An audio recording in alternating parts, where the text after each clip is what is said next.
بسم اللہ الرحمن الرحیم۔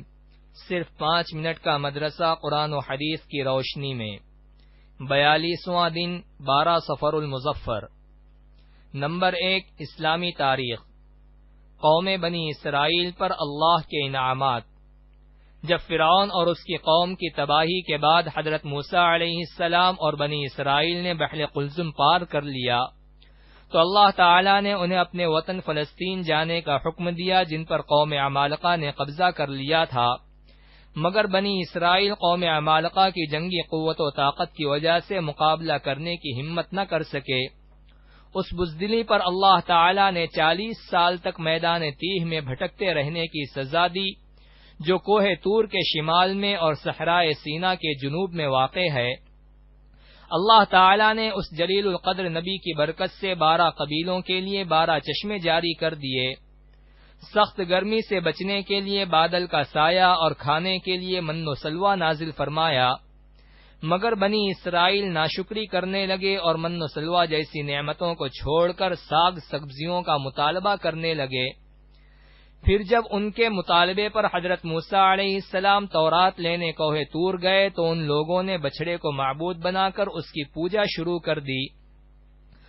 اس شرک و بت پرستی کی معافی اور توبہ کے لیے ایک دوسرے کو قتل کا حکم دیا گیا، جس کے نتیجے میں 3000 یا 70,000 افراد قتل کیے گئے۔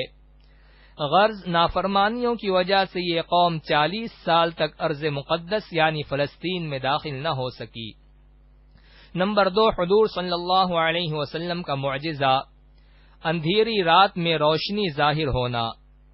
حضرت اسید بن حضیر اور عباد بن بشر رضی اللہ عنہما اندھیری رات میں رسول اللہ صلی اللہ علیہ وسلم کے پاس سے گھر جانے کے لیے نکلے تو رسول اللہ صلی اللہ علیہ وسلم کی برکت وہ دیکھتے ہیں کہ ان کے سامنے ایک روشنی ہے۔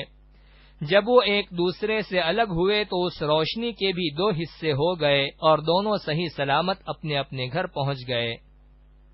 نمبر 3، ایک فرض کے بارے میں نیکیوں کا حکم دینا اور برائیوں سے روکنا۔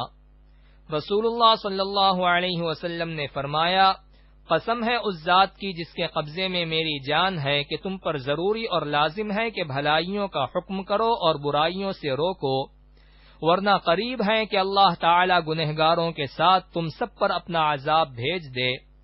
اس وقت تم اللہ تعالی سے دعا مانگو گے تو قبول نہ ہوگی۔ خلاصہ، نیکیوں کا حکم کرنا اور برائیوں سے روکنا امت کے ہر فرد پر اپنی حیثیت اور طاقت کے مطابق لازم اور ضروری ہے۔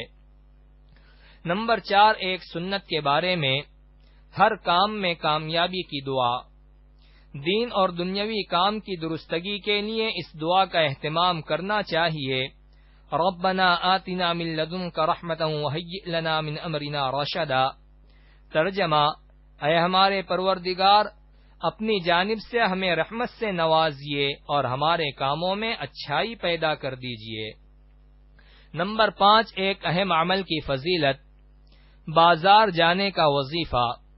رسول اللہ صلی اللہ علیہ وسلم نے فرمایا، جو شخص بازار میں داخل ہوتے وقت یہ دعا پڑھے گا اسے 10 لاکھ نیکیاں ملیں گی، اس کے 10 لاکھ گناہ معاف ہوں گے اور 10 لاکھ درجے بلند ہوں گے۔ دعا یہ ہے، لا الہ الا اللہ وحدہ لا شریک لہ، لہ الملک ولہ الحمد یحیی ویمیت وہو حی لا یموت بیدہ الخیر وہو علی کل شیء قدیر۔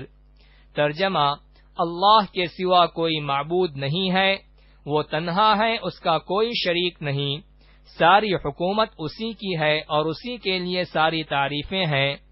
وہی مارتا ہے، وہی زندہ کرتا ہے، وہ زندہ ہے، کبھی نہیں مرے گا، تمام بھلائیاں اسی کے قبضے قدرت میں ہے اور وہ ہر ایک چیز پر قادر ہے۔ نمبر 6، ایک گناہ کے بارے میں اللہ اور اس کے رسول کی نافرمانی۔ قرآن میں اللہ تعالی فرماتا ہے، جو شخص اللہ اور اس کے رسول کی نافرمانی کرے گا اور اس کی مقرر کی ہوئی حدوں سے آگے بڑھے گا تو اللہ تعالی اس کو آگ میں داخل کرے گا جس میں وہ ہمیشہ رہے گا اور اس کو ذلیل و رسوا کرنے والا عذاب ہوگا۔ نمبر 7، دنیا کے بارے میں، دنیا سے بہتر آخرت کا گھر ہے۔ قرآن میں اللہ تعالی فرماتا ہے دنیا کی زندگی سوائے کھیل کود کے کچھ بھی نہیں، اور آخرت کا گھر متقیوں یعنی اللہ تعالی سے ڈرنے والوں کے لیے بہتر ہے۔ نمبر 8، آخرت کے بارے میں ابلیس بھی رحمت کی امید کرنے لگے گا۔ رسول اللہ صلی اللہ علیہ وسلم نے فرمایا، مجھے قسم ہے اس ذات کی جس کے قبضے میں میری جان ہے، اللہ تعالی قیامت کے دن اتنی مغفرت کریں گے کہ شیطان بھی امید کرنے لگے گا کہ شاید اس کی بھی مغفرت ہو جائے۔ نمبر 9، طب نبوی سے علاج، اسمد سرمے سے آنکھوں کا علاج۔ رسول اللہ صلی اللہ علیہ وسلم نے فرمایا، تمہارے سرموں میں سب سے بہتر سرما اسمد ہے، جو آنکھوں کی روشنی بڑھاتا ہے اور پلکوں کے بال کو اگاتا ہے۔ نمبر 10، نبی صلی اللہ علیہ وسلم کی نصیحت۔ رسول اللہ صلی اللہ علیہ وسلم نے فرمایا، تم اللہ تعالی کی تسبیح اور کلمہ طیبہ اور اللہ کی پاکی کو اپنے اوپر لازم کر لو اور غفلت مت کرو، اور ان تسبیحات کو انگلیوں پر شمار کرو، کیونکہ ان سے قیامت کے روز سوال کیا جائے گا اور یہ اس عمل کی گواہی دیں گی۔